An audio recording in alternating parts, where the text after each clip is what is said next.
அடுத்த நாள் காஞ்சி மறுபடியும் ஒரு கொண்டாட்டத்துக்கு ரெடியான மாதிரி ஃபுல் அலங்காரத்தோட ஜொலிச்சுட்டு இருந்துச்சு. அன்னைக்கு தான் புலிகேசி காஞ்சியில இருந்து கிளம்புறாரு. அதனால மறுபடியும் காஞ்சியை முழுக்க சுத்தி பார்க்கணும்னு ஆசைப்பட்டாரு. அதனால தான் அந்த அலங்காரம். 2 சக்கரவர்த்திகளும் பட்டத்து யானையில உட்காந்து ஊர் சுத்தி பார்க்க போனாங்க. காஞ்சி நகரோட மண்டபங்களையும் மாளிகைகளையும் கோயில்களையும் விஹாரங்களையும் எத்தனை தடவை பார்த்தாலும் புலிகேசிக்கு அழுத்து போகல. பாரவிய பெரிய கவின்னு நினைச்சிட்டு இருந்தேன், ஆனா அவர் எவ்வளோ மட்டமான கவின்னு இப்போதான் தெரியுதுன்னு வாதாபி சக்கரவர்த்தி திடீர்னு சொன்னாரு. என்ன அப்படி சொல்லிட்டீங்க? பாரவியோட கிராதர் ஜூனியம்ன்ற காவியத்தை நீங்க படிச்சிருக்கீங்க தானேன்னு மகேந்திர பல்லவர் கேட்டாரு. இந்த கவிகள் மலையையும் காட்டையும் மேகத்தையும் வர்ணிக்க சொன்னா நல்லா வர்ணிப்பாங்க. இந்த மாதிரி ஒரு நகரத்தை வர்ணிக்க சொன்னா அவங்க திறமையெல்லாம் எங்கேயோ போயிடுது. பாரவி இந்த நகரத்தை பத்தி எனக்கு எழுதி அனுப்புனது எல்லாம் உண்மையில 1/4 பங்குக்கு கூட வராது. பல்லவேந்திரா, நான் ஒன்னு சொல்றேன், கேக்குறீங்களா? நம்ம ஒரு பரிவர்த்தனை பண்ணிக்கலாமா? நர்மதால இருந்து துங்கபத்ரா வரைக்கும் பறந்து இருக்க என்னோட சாம்ராஜ்யம் முழுக்க நீங்க எடுத்துக்கங்க. அதுக்கு பதிலா இந்த காஞ்சியை மட்டும் எனக்கு கொடுங்கன்னு புலிகேசி கேட்டாரு. மன்னா, தாராளமா இந்த காஞ்சியை எடுத்துக்கங்க. அதுக்கு பதிலா உங்க ராஜ்யம் முழுக்க எனக்கு கொடுக்க வேணாம். அஜந்தா மலையையும் அதோட குகைகளை மட்டும் கொடுத்தா போதும்.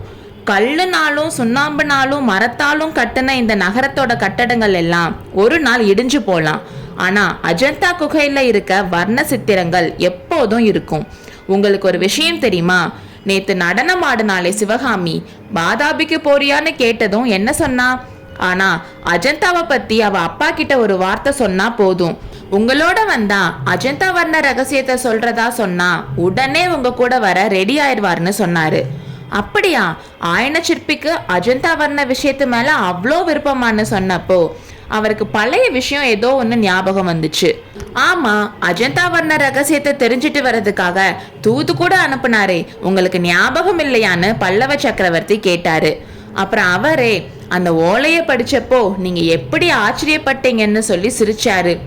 விதி விதின்னு சொல்றாங்களே, அந்த விதி இப்போ மகேந்திரரோட நாக்குல வந்து உட்கார்ந்துருக்கு. யாகாவாராயினும் நாகாக்க காவாக்கால் சோகாப்பர் சொல்லிலுக்கு பட்டுன்ற திருவள்ளுவரோட குரலை நல்லா தெரிஞ்சவரா இருந்தாலும் அந்த நேரத்துல அதை மறந்துட்டாரு. அவரோட இதயத்துக்குள்ள அந்தரங்கமா இருந்த விஷயங்கள் எல்லாம் ஒன்னொன்னா வெளியில வந்துச்சு. மகேந்திர பல்லவரோட கடைசி வார்த்தைகள் புலிகேசிக்கு ஏதோ பண்ணுச்சு. பல்லவேந்திரா, எதை பத்தி சொல்றீங்க? உங்களுக்கு எப்படி தெரியும்னு கேட்டாரு. மகேந்திர பல்லவர் மறுபடியும் சிரிச்சிட்டு, அதை நினைச்சா இன்னும் எனக்கு சிரிப்பு தான் வருது. மடப்பெண்ணை நதிய அப்போ நீங்க நெருங்கிட்டீங்க. முதல்ல ஒரு தூதன் ஓலைய கொண்டு வந்து உங்ககிட்ட கொடுக்கறான்.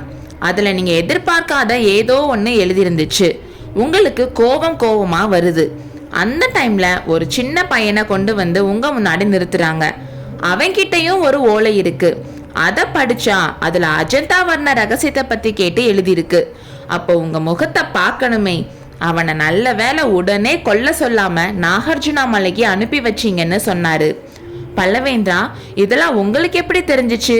கிட்ட இருந்து பார்த்தவங்க மாதிரி சொல்றீங்கன்னு பல்ல கடிச்சுக்கிட்டு புலிகேசி கேட்டாரு. கிட்ட இருந்து பார்த்தனாலதான் தெரிஞ்சிச்சுன்னு மகேந்திர பல்லவர் சொன்னாரு.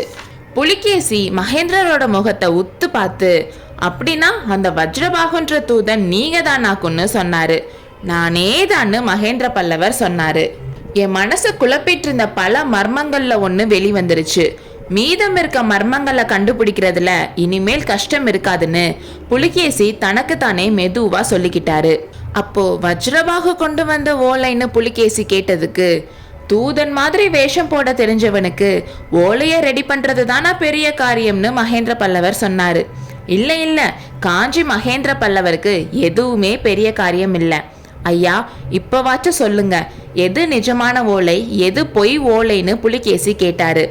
சத்யாச்சிரயா, அந்த பையன் முதல்ல கொண்டு வந்த ஓலை மட்டும் உங்ககிட்ட வந்திருந்தா இன்னைக்கு நீங்களும் நானும் இந்த காஞ்சி தெருவுல யானை மேல உட்கார்ந்து ஊர்வலம் வந்திருக்க மாட்டோம். ஏன், ஊர்வலம் வர்றதுக்கு தெருவே இருந்திருக்காது. வைஜெயந்திக்கு வந்த நிலைமை தான் காஞ்சிக்கும் வந்திருக்கும். நண்பரே, நீங்க இப்போ உண்மையை சொல்லுங்க. இந்த அழகான நகர அடியோட அழிக்கிற எண்ணம் அப்போ உங்க மனசுல இல்லையான்னு மகேந்திரர் கேட்டாரு. புலிகேசி அவரோட மனசுக்குள்ள, அப்போ அவ்வளவா இல்ல, இப்போதான் இந்த நகரை எரிச்சு சாம்பலாக்கணும்னு தோணுதுன்னு நினைச்சாரு. பல்லவேந்திரா, முதல் ஓலை நிஜ ஓலையில என்ன எழுதியிருந்துச்சுன்னு கேட்டாரு. வேற ஒன்றும் இல்ல, பாக பிரிவினை தான் எழுதியிருந்துச்சு. பல்லவ சாம்ராஜ்யத்தையும் காஞ்சியையும் நீ வச்சுக்க, நடன கலாராணி சிவகாமியை மட்டும் எனக்கு கொடுத்துருன்னு பிக்ஷு உங்களை கேட்டிருந்தாருன்னு சொன்னாரு. இதை கேட்டதும் புலிகேசி கொஞ்ச நேரம் யோசிச்சுட்டு, காஞ்சியை கைப்பற்றுறது அவ்வளோ சுலபமான காரியமானு கேட்டாரு.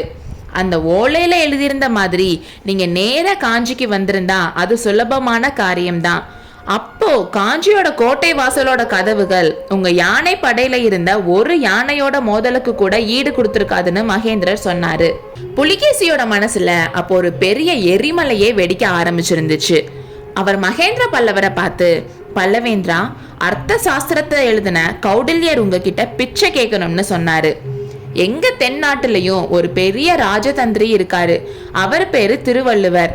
அவர் எழுதின பொருளதிகார நூலை உங்களுக்கு பரிசளிக்கணும்னு எனக்கு ஆசை. ஆனா எங்க செந்தமிழ் மொழிய இன்னும் நீங்க நல்லா படிக்கலையேன்னு மகேந்திரர் சொன்னாரு. நண்பரே, போனதெல்லாம் போகட்டும், அதையெல்லாம் பூர்வ ஜென்ம அனுபவமா நினைச்சு மறந்துடுங்க. இந்த 10 நாள்ல நம்ம 2 பேரும் நல்ல நண்பர்கள் ஆயிட்டோம். என்ன நீங்களும் உங்களை நானும் நல்லா தெரிஞ்சுக்கிட்டோம்.